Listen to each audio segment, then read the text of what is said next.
रक्षा जी, हम आपसे जानना चाहेंगे जो भीम ज्ञान चर्चा कोई ना खर्चा, क्या उद्देश्य है भीम ज्ञान चर्चा का, वह बताएं। भीम ज्ञान चर्चा बाबा साहब डॉक्टर अम्बेडकर द्वारा निर्देशित बुद्ध धर्म और संस्कृति को लोगों तक पहुंचाना है, ये उसका मूल उद्देश्य है, ताकि हम अपने गौरवशाली इतिहास, जो पास्ट में बुद्धिस्टों का अच्छा इतिहास रहा, उससे लोगों को रूबरू करा सकें जी। अंधविश्वास, पाखंड और मिथ्याचार से लोगों को मुक्ति दिला करके उनको श्रेष्ठ, स्वस्थ, अच्छी धार्मिक परंपरा से जोड़ सकें जी।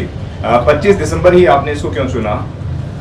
25 दिसंबर एक ऐतिहासिक दिन है। इस दिन बाबा साहब डॉक्टर अम्बेडकर जी ने काले कानून में आग लगाई थी। साथ ही साथ उन्होंने सदियों बाद भारत में तथागत बुद्ध की उन्होंने प्रतिमा का अनावरण किया था, स्थापना की थी जी। ये खुशी का मौका है और तभी से ही ये परंपरा बन गई है कि भाई इस दिन को हम, ये हमारे लिए बहुत गौरवशाली दिन है और हम मनाते हैं। ये सांस्कृतिक आज़ादी का दिन है जी। जैसा आपने बताया है कि इस 25 तारीख को लोगों को दान देना चाहिए और अपने घर में बुद्ध भिक्षुओं को बुलाना चाहिए या उनको किसी भी तरीके से आपको दान वगैरह देना चाहिए, तो भीम ज्ञान चर्चा इस पर क्या कर रही है, कितने लोगों को दान कर रही है अपनी तरफ से? भीम ज्ञान चर्चा प्रतिवर्ष हम पीछे भी हमारा ये ट्रैक रहा है कि हम अपने आयोजनों में जो हमारा मंच होता है पूरी तरीके से बौद्ध मॉन्क जो होते हैं उनको समर्पित होता है, वही हमारे उस मंच पे वो विराजमान होते हैं।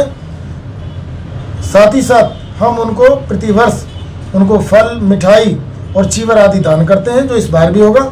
इस बार तो ये भी होने जा रहा है। पीछे हम अशोका बुद्ध विहार मेरठ से और गौतम बुद्ध यूनिवर्सिटी से जो इंटरनेशनल मॉन्क हैं हम उनको बुलाते रहे हैं। साथ ही साथ दिल्ली और एनसीआर के जो भी बुद्ध विहार हैं उनसे बुद्धिस्ट मॉन्क आते रहे हैं। इस बार धम्मभूमि से भी बड़ी संख्या में बौद्ध मॉन्क हमारे यहाँ आने वाले हैं और सभी प्रोग्रामों में ये अलग अलग लोकेशन पहुँचेंगे। नरेश जी, आपसे सवाल रहेगा कि जब भीम ज्ञान चर्चा कोई ना खर्चा, फिर ये खर्चा कहाँ से आता है वो बताएं।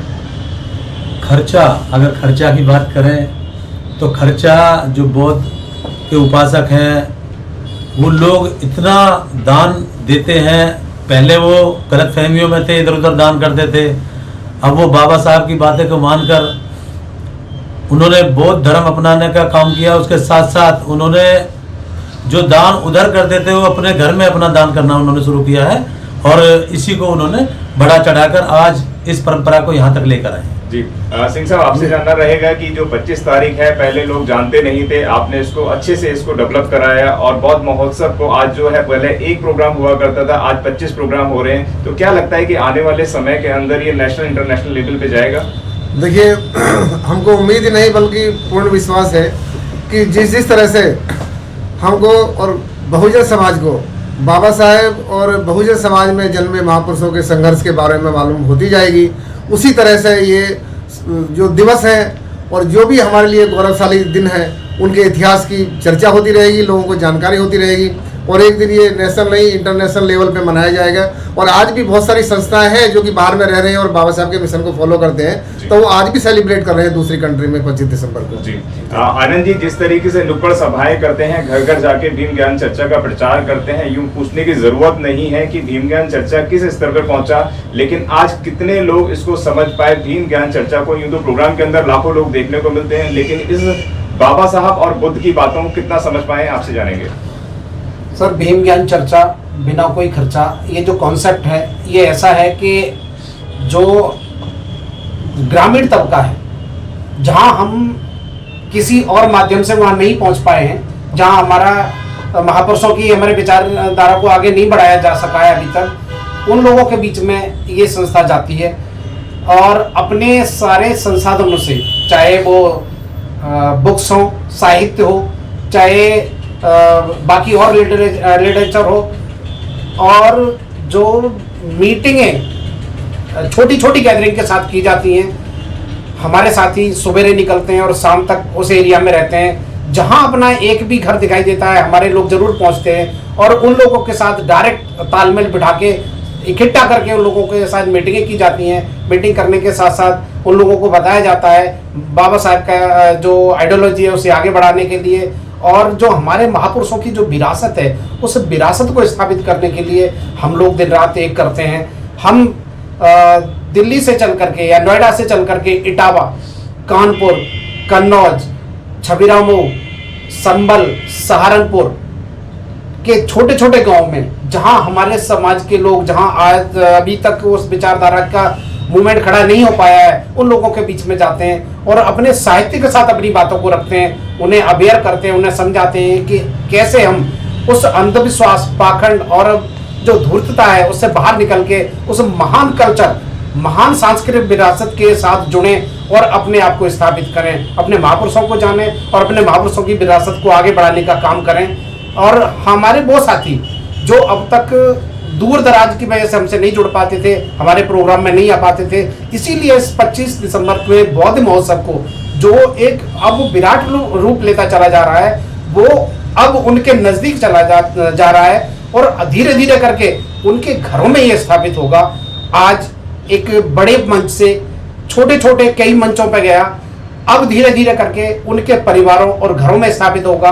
वो जिस तरीके से अब तक जिन बड़े बड़े त्योहारों को मनाते आए हैं, अब वो अपने इन उत्सवों को भी जानने लगे हैं और मनाने लगे हैं। विनोद जी, आपसे सवाल रहेगा, क्या बौद्धिस्ट होने से पहले अम्बेडकरवादी होना जरूरी है या नहीं, क्या कहना चाहेंगे? इसमें मेरा सीधा सीधा जवाब ये है कि जो बुद्धिज्म का रास्ता है वो बाबा साहब से होकर ही जाता है। तो जब व्यक्ति बाबा साहब को जानता है तो स्वतः ही वो बुद्धिज्म की तरफ भी अग्रसर होता है, क्योंकि बाबा साहब अम्बेडकर ने यहाँ बुद्ध धर्म का जो खंभा वो दोबारा से गाड़ा है और बुद्धिज्म से अपने लोगों की जो परिचय कराया वो बाबा साहब ने ही कराया, क्योंकि सदियों सदियों से बीच में ब्रेक हो गया था। बुद्धिज्म इतना बड़े लेवल पे नहीं था, पर बाबा साहब ने जैसे ही बुद्धिज्म की तरफ वो अग्रसर हुए, अपने लोगों को जागरूक किया, तो बाबा साहब अम्बेडकर की वजह से ही हमारा लोग बुद्धिज्म को जाने। तो हमारा जो रास्ता है वो बाबा साहब अम्बेडकर से होता हुआ ही बुद्धिज्म की तरफ जाता है। तो ये जी रक्षा जी, एक आपसे सवाल है और अंतिम सवाल है कि जिस तरीके से भीम ज्ञान चर्चा घर घर जाती है और बाबा साहब ने भी कहा था political power is the master की, तो क्या ये किसी पार्टी को भी सपोर्ट करती है? बौद्ध महोत्सव जो भीम ज्ञान चर्चा है उसकी तरह माध्यम से कुछ कहना चाहते हैं कि क्योंकि बाबा साहब ने भी अपनी स्पीच नंबर 113 में कहा था one party one banner one leader, तो क्या किसी पार्टी की तरफ भी सपोर्ट करती है ये भीम ज्ञान चर्चा?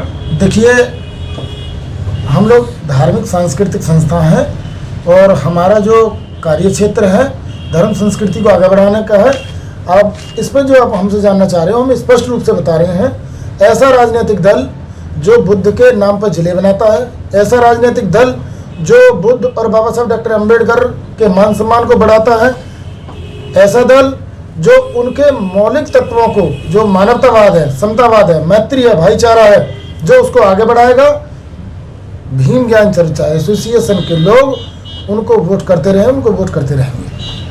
आपको कौन सी पार्टी नजर आती है, कांग्रेस, बीजेपी या बसपा? इसमें से क्या कहना चाहेंगे कि जो बाबा साहब के पद चिन्हों पर चल रही है? देखिए, वो मेरे से आप पूछ रहे हैं, आप सबको पता है कि कौन इस दिशा में अच्छा काम कर रहा है।